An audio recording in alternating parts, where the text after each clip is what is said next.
हरे कृष्णा। आज सुनिए आगे की कथा। दानपति अक्रूर को जब भगवान के वास्तविक रहस्य का पता लग गया तब वे पूर्ण विज्ञान में भगवान अच्युत की इस प्रकार स्तुति करने लगे, जिनका सत्ता मात्र स्वरूप है, महिमा अचिंत्य है, जो सर्वत्र व्यापक हैं, जो कारण रूप से एक किंतु कार्य रूप से अनेक हैं। उन परमात्मा को बारंबार नमस्कार है।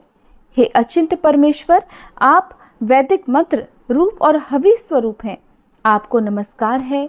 प्रभो, आप प्रकृति से परे विज्ञान स्वरूप हैं। आपको नमस्कार है। आप ही भूतात्मा, इंद्रियात्मा, प्रधानात्मा, जीवात्मा और परमात्मा हैं। इस प्रकार एक होते हुए भी आप 5 प्रकार से स्थित हैं। सर्वधर्मात्मन महेश्वर, आप ही क्षर और अक्षर हैं। मुझ पर प्रसन्न होइए। ब्रह्मा, विष्णु तथा शिव आदि नामों से आपका ही वर्णन किया जाता है। भगवान, आपके स्वरूप, प्रयोजन और नाम आदि सभी अनिर्वचनीय हैं। आप परमेश्वर को मेरा नमस्कार है। नाथ, जहाँ नाम और जाति आदि कल्पनाओं का अस्तित्व नहीं है, वह नित्य अविकारी और अजन्मा परब्रह्म आप ही हैं। कल्पना के बिना, कोई व्यवहारिक नाम रखे बिना किसी भी पदार्थ का ज्ञान नहीं होता।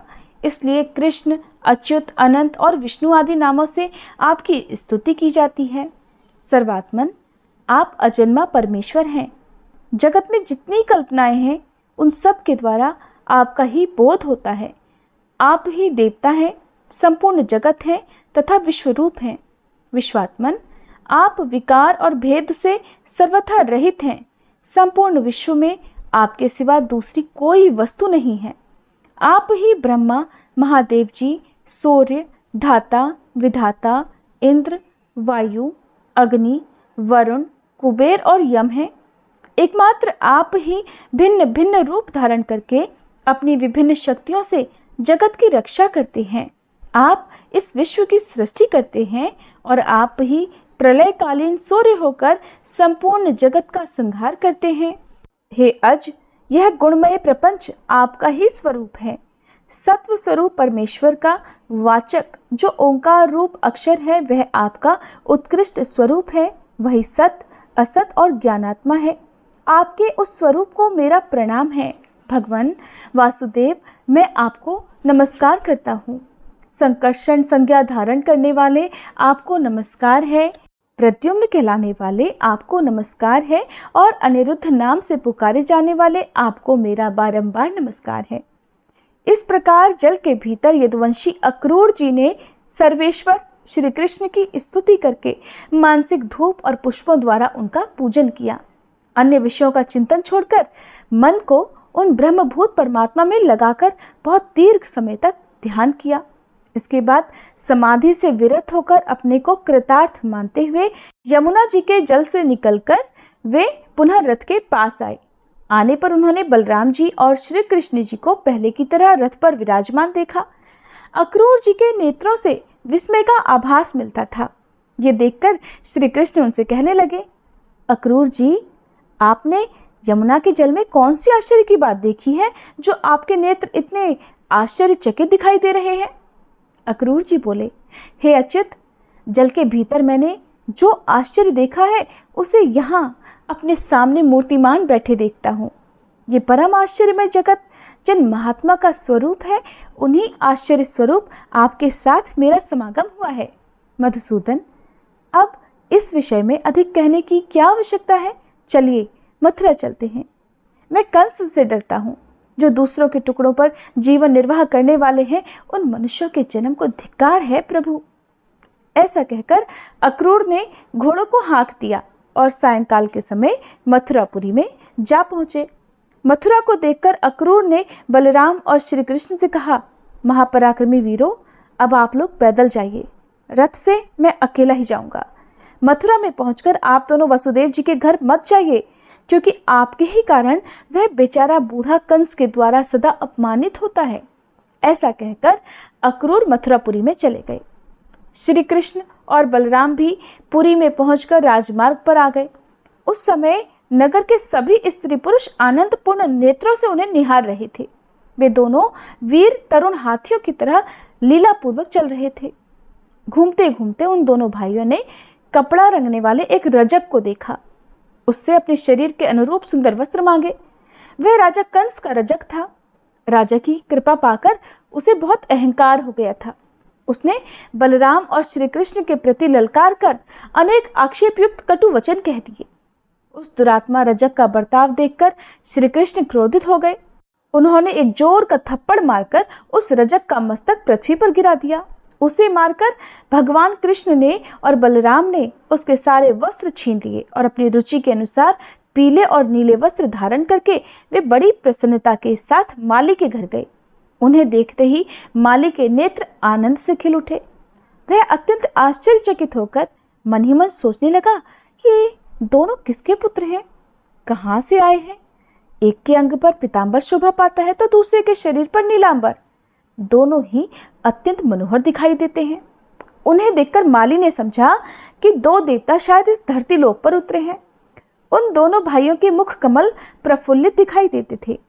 माली ने दोनों हाथ पृथ्वी पर फैलाकर सिर से पृथ्वी का स्पर्श करते हुए साष्टांग प्रणाम किया और कहा, नाथ, आप दोनों बड़ी कृपा करके मेरे घर पधारे हैं। मैं तो धन्य हो गया।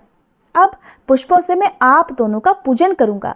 ऐसा कहकर उसने रुचि के अनुसार फूल भेंट किए। ये सुंदर हैं, बहुत मनोहर हैं। ऐसा कहते हुए उसने उनके मन में फूलों के प्रति आकर्षण पैदा कर दिया और जो जो उन्हें पसंद आया वो सब कुछ दे दिए। प्रायः सभी फूल मनोहर, निर्मल और सुगंधित थे। श्री कृष्ण ने भी प्रसन्न होकर माली को वरदान दिया कि भद्र, मेरे अधीन रहने वाली लक्ष्मी तेरा कभी त्याग नहीं करेगी। सौम्य, तेरे बल और धन की कभी हानि नहीं होगी। जब तक ये पृथ्वी और सूर्य रहेंगे तब तक तेरी पुत्र पौत्र आदि वंश परंपरा कायम रहेगी। तू बहुत से भोग भोग कर अंत में मेरी कृपा से मुझे याद करते हुए दिव्यलोक प्राप्त करेगा। भद्र, तेरा मन हर समय धर्म में लगा रहेगा। ऐसा आशीर्वाद देकर बलराम जी सहित श्री कृष्ण माली द्वारा पूजित होकर उसके घर से चले आए। व्यास जी कहते हैं, इसके बाद श्री कृष्ण ने राजमार्ग पर एक कुब्जा स्त्री देखी जो अंगराग से भरा हुआ पात्र लेकर जा रही थी। उसे देखकर श्री कृष्ण ने पूछा, कमल लोचने, तू ये अंगराग किसके पास लिए जाती है? सच सच बता। उनकी बात सुनकर मैं श्री हरि के प्रति अनुरक्त हो गई और बोली, प्रिय, क्या आप नहीं जानते, कंस ने मुझे अंगराग लगाने का कार्य सौंप रखा है। मैं अनेक वक्रा के नाम से विख्यात हूँ। मेरे सिवा दूसरे किसी का घिसा हुआ चंदन कंस को पसंद ही नहीं आता। श्री कृष्ण बोले, सुमुखी, ये सुंदर सुगंधयुक्त अनुलेपन तो राजा के ही योग्य है। हमारे शरीर के योग्य भी कोई अनुलेपन हो तो दे दो। ये सुनते ही कुब्जा ने आदर पूर्वक कहा, लीजिए ना। फिर उन दोनों को उनके शरीर के अनुरूप चंदन आदि अनुलेप प्रदान किए। फिर कुब्जा ने ही उनके अंगों में अंगराग लगाया। इससे वे दोनों पुरुष रत्न इंद्रधनुष के साथ शोभा पाने वाले श्वेत श्याम मेघों के समान सुशोभित होने लगे।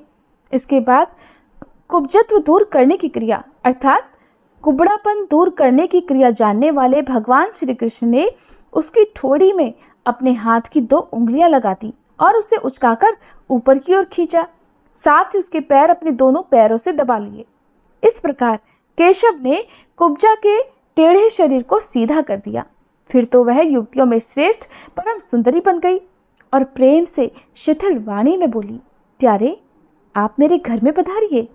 अच्छा, तुम्हारे घर आऊंगा। ऐसा कहकर श्री कृष्ण ने कुब्जा को विदा कर दिया और फिर बलराम जी के मुंह की ओर देखकर वे जोर से हंसे। इसके बाद पत्रभंगी रचना पूर्वक अंगराग लगाए और पीतांबर तथा नीलांबर धारण किए विचित्र पुष्पों के हार से सुशोभित वे दोनों भाई धनुषशाला में गए। वहां उन्होंने रक्षकों से धनुष के बारे में पूछा और उनके बतलाने पर उसे उठाकर चढ़ाया। बलपूर्वक चढ़ाते ही वह धनुष टूट गया, जिससे बड़े जोर का शब्द हुआ और उससे सारी मथुरापुरी गूंज उठी। धनुष टूटने पर रक्षकों ने उन पर आक्रमण कर दिया। तब वे रक्षक सेना का संहार करके धनुषशाला से बाहर निकले। कंस को अक्रूर के लौटने का सारा हाल मालूम हो चुका था।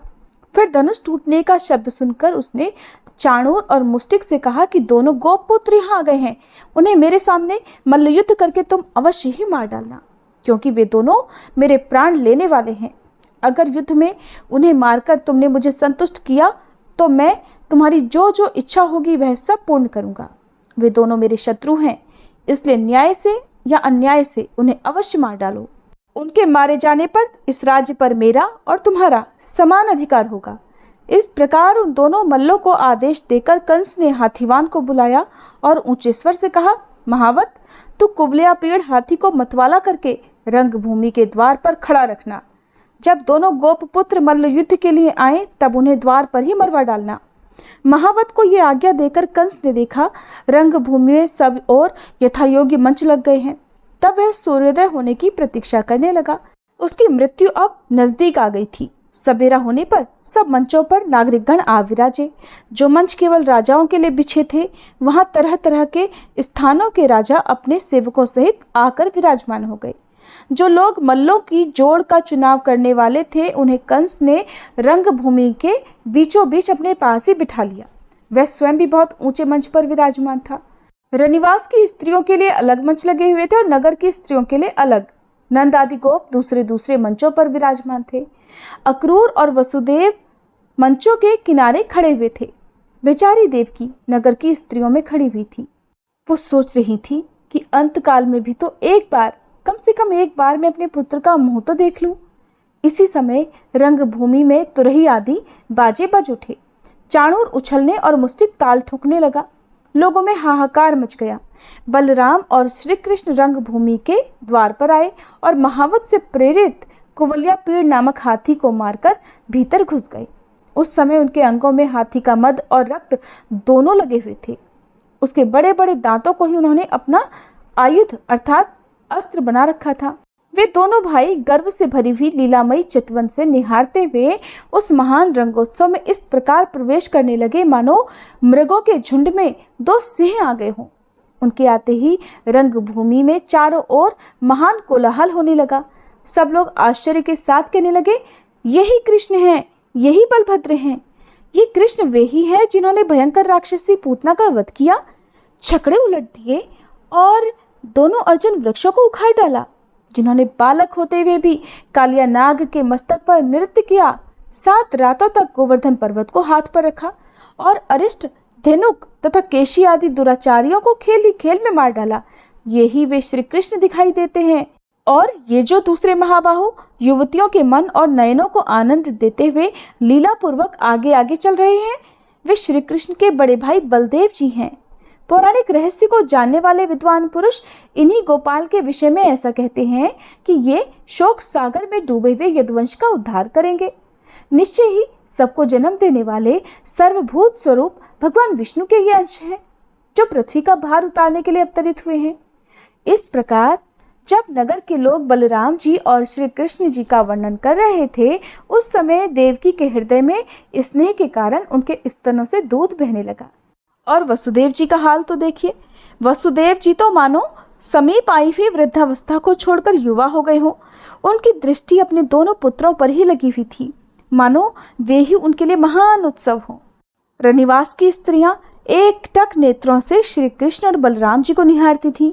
नगर की स्त्रियां तो उनकी ओर से दृष्टि ही नहीं हटाती थीं। स्त्रियां आपस में कहने लगी, सखियो, श्री कृष्ण का मुख तो देखो, कैसी कमल जैसी सुंदर आंखें हैं।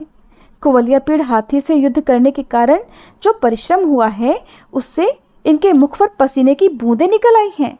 इन पसीने की बिंदुओं से सुशोभित इनका प्रसन्न मुख ऐसा जान पड़ता है मानो खिले हुए कमल पर ओस के कण शोभा पा रहे हों। इस मनोहर मुख की झांकी करके आज अपना जन्म सफल कर लो। आहा भामिनी, इस बालक के वक्ष स्थल पर तो देखो, श्रीवत्स चिन्ह से इसकी कैसी शोभा हो रही है। ये संपूर्ण जगत का आश्रय है और इसकी दोनों भुजाएं शत्रुओं का दर्प दलन करने में समर्थ हैं।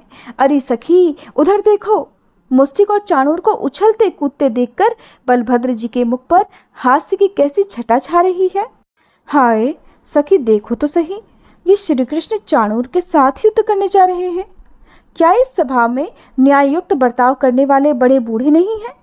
कहाँ तो अभी युवावस्था में प्रवेश करने वाले श्रीहरि का सुकुमार शरीर, और कहाँ वज्र के समान कठोर और विशाल शरीर वाला ये महान असुर। ये दोनों भाई रंगभूमि में अभी तरुण दिखाई देते हैं। इनके तो सभी अंग कोमल हैं और चाणूर आदि दैत्य मल्ल बड़े ही भयंकर हैं। युद्ध के लिए जोड़ का चुनाव करने वाले लोगों का ये बहुत बड़ा अन्याय है कि वे मध्यस्थ होकर भी बालक और बलवान के युद्ध की उपेक्षा करते हैं। जब नगर की स्त्रियां इस प्रकार बात कर रही थीं, उसी समय भगवान श्रीहरि अपने पदाघात से पृथ्वी को कंपाते हुए सभी लोगों के मन को प्रसन्न करने लगे। बलभद्र जी भी ताल ठोंककर मनोहर गति से उछलते हुए चल रहे थे। उस समय ये पृथ्वी पग पग पर उनके पदाघात से विदीर्ण नहीं हुई, यही बड़े आश्चर्य की बात थी। इसके बाद अमित पराक्रमी श्री कृष्ण चाणूर के साथ कुश्ती लड़ने लगे तथा मल्ल युद्ध की विद्या में कुशल मुष्टिक दैत्य बलदेव जी के साथ भिड़ गया। श्री कृष्ण चाणूर के साथ परस्पर भिड़कर, नीचे गिराकर, उछालकर, घूंसे और वज्र के समान कोहनी से मारकर, पैरों से ठोकरें देकर और एक दूसरे के शरीर को रगड़कर लड़ने लगे। इस तरह उन दोनों में बड़ा भारी युद्ध हुआ। उस युद्ध में यद्यपि किसी अस्त्र शस्त्र का प्रयोग नहीं होता था, तब भी वह अत्यंत घोर और भयंकर था। अपने बल और प्राण शक्ति से ही साध्य था। जैसे जैसे चाणूर श्री हरि के साथ युद्ध करता, वैसे वैसे उसकी प्राण शक्ति घटती जाती थी। जगन्मय श्री कृष्ण भी उसके साथ लीलापूर्वक युद्ध करने लगे। वह परिश्रम से थक गया था, इसलिए क्रोधपूर्वक श्री कृष्ण के हाथ पर हाथ मार रहा था। कंस ने देखा श्री कृष्ण का बल बढ़ता जा रहा है और इधर चाणूर थकता जा रहा है, तब क्रोधित होकर उसने बाजे बंद करा दिए। उसी समय आकाश में देवताओं के अनेक प्रकार के बाजे बज उठे। अदृश्य भाव से खड़े हुए देवता हर्ष में भरकर भगवान की स्तुति करते हुए बोले, हे केशव, चाणूर दानव को मार डालिए। गोविंद, आपकी जय हो। श्री कृष्ण देर तक चाणूर के साथ खिलवाड़ करते रहे, फिर उसे मार डालने के लिए प्रयत्नशील हुए और दैत्य को उठाकर आकाश में घुमाने लगे। घुमाते समय ही उसके प्राण पखेरु उड़ गए। भगवान ने उसे 100 बार घुमाकर पृथ्वी पर पटक डाला। चाणूर के देखते ही देखते 100 टुकड़े हो गए। उसके रक्त की धारा से अखाड़े में गहरी कीचड़ हो गई। महाबली बलदेव जी भी उतनी देर तक मुष्टिक के साथ लड़ते रहे और अंत में उन्होंने भी उस दैत्य के मस्तक पर मुक्के का प्रहार कर दिया और छाती में घुटने से चोट मारकर उसे पृथ्वी पर गिरा दिया। फिर अपने शरीर से रगड़कर उसका कचूमर निकाल दिया। उसकी जीवन लीला समाप्त हो गई। इसके बाद श्री कृष्ण ने पुनः महाबली मल्लराज तोशल को बाएं घूंसे की चोट से मार गिराया। चाणूर, मुष्टिक और तोशल के मारे जाने पर बाकी बचे हुए पहलवान भाग खड़े हुए। उस समय श्री कृष्ण और बलदेव रंगभूमि में समवयस्क ग्वाल बालों को साथ लेकर हर्ष में भरकर उछलने कूदने लगे। ये देखकर कंस की आंखें क्रोध से लाल हो गईं। उसने अपने सेवकों को आज्ञा दी, इन दोनों ग्वालों को बलपूर्वक रंगशाला से बाहर निकाल दो और पापी नंद को भी पकड़कर तुरंत बेड़ियों में जकड़ दो। वसुदेव को भी उसकी वृद्धता का ख्याल न करते हुए कठोर दंड देकर मार डालो और ये जो ग्वाल बाल श्री कृष्ण के साथ उछल कूद कर रहे हैं, इन सब की गौएं छीन लो और इनके घर में जो कुछ भी धन संपत्ति हो उसे लूट लो। कंस को इस प्रकार आज्ञा देते देख भगवान मधुसूदन हंस पड़े। वे उछलकर मंच पर जा चढ़े। राजा का मुकुट पृथ्वी पर गिर पड़ा। श्री कृष्ण ने उसके केश पकड़ लिए और उसे पृथ्वी पर गिराकर खुद भी उसके ऊपर कूद पड़े। वे संपूर्ण जगत का भार लेकर उसके ऊपर कूदे थे, इसलिए उसके प्राण निकल गए। उग्रसेन कुमार राजा कंस इस संसार से इस प्रकार चल बसा। मरने पर भी श्री कृष्ण ने उसके मस्तक के बाल पकड़कर उसके शरीर को रंगभूमि में घसीटा। कंस के पकड़े जाने पर उसका भाई सुनामा क्रोध में भरकर आया, लेकिन बलभद्र जी ने उसे खेल ही खेल में मार गिराया। मथुरा का महाराज कंस श्री कृष्ण के हाथों से मारा गया, ये देखकर रंगभूमि में आए हुए सब लोग हाहाकार करने लगे। इसके बाद श्री कृष्ण ने शीघ्रता से जाकर वसुदेव और देवकी के चरण पकड़ लिए। बलदेव जी ने भी उनका साथ दिया। वसुदेव और देवकी ने श्री कृष्ण को उठाया और जन्म काल में उन्होंने जो बातें कही थी उन्हें याद करके स्वयं ही प्रणाम करने लगे। वसुदेव जी बोले, देव देवेश्वर, आप मुझ पर प्रसन्न होइए। प्रभु, आप देवताओं में सर्वश्रेष्ठ हैं। केशव, आपने हम दोनों पर कृपा करके हम दोनों का उद्धार किया है। हमारी आराधना से भगवान ने जो दुराचारी दैत्यों का वध करने के लिए हमारे घर में अवतार लिया, इससे तो हमारा कुल ही पवित्र हो गया। सर्वात्मन, आप ही संपूर्ण भूतों के अंत हैं। आप में ही सबका लय होता है। आप समस्त प्राणियों के भीतर विराजमान हैं। आपसे ही भूत और भविष्य की प्रवृत्ति हुई है। सर्वदेव में अच्युत अचिंत परमेश्वर, यज्ञ में आपका ही यजन किया जाता है। परमेश्वर, आप ही यज्ञ हैं और आप ही यज्ञों के कर्ता धर्ता हैं। आपके प्रति परमात्मा भाव को हटाकर जो मेरा और देवकी का मन पुत्र स्नेह के कारण आपकी ओर जाता है, ये हमारे लिए अत्यंत विडंबना है। कहाँ तो आप संपूर्ण भूतों के कर्ता अनादि और अनंत परमेश्वर, और कहाँ हमारी इस मानवीय जीवा का आपको पुत्र कहकर पुकारना, जिनके भीतर समस्त चराचर जगत प्रतिष्ठित है। वे भला कैसे किसी मनुष्य से उत्पन्न हो सकते हैं? किसी नारी के गर्भ में कैसे शयन कर सकते हैं? जगन्नाथ, जिनसे कि संपूर्ण संसार उत्पन्न हुआ है, वे आप माया के सिवा किस युक्ति से मेरे पुत्र हो सकते हैं? परमेश्वर, आप प्रसन्न हो, इस विश्व की रक्षा करें। आप मेरे पुत्र नहीं हैं। ईश, ब्रह्मा से लेकर वृक्ष पर्यंत संपूर्ण जगत आपसे ही उत्पन्न हुआ है। परमात्मन, आप हमारे मन में मोह क्यों उत्पन्न करते हैं? मेरी दृष्टि माया से मोहित हो रही थी। आप मेरे पुत्र हैं, ये समझकर मैंने कंस से अत्यंत भय किया था और शत्रु के भय से व्याकुल होकर आपको गोकुल ले गया था। गोविंद, वहां रहकर आप मेरे सौभाग्य से इतने बड़े हुए हैं। रुद्र, मरुदगण, अश्विनी कुमार और इंद्र के द्वारा भी जो कार्य सिद्ध नहीं हो सकते, वे भी आपके द्वारा सिद्ध होते देखे गए हैं। ईश, आप साक्षात श्री विष्णु हैं, जगत का कल्याण करने के लिए इस भूतल पर अवतरित हुए हैं। अब हमारा सारा मोह दूर हो गया है। इसके बाद जो कुछ भी हुआ उसका वृतांत आप सभी अगले अध्याय में जरूर सुनिएगा, क्योंकि अगला अध्याय बहुत ही रोचक होने वाला है। वीडियो पसंद आई हो तो लाइक जरूर कीजिएगा।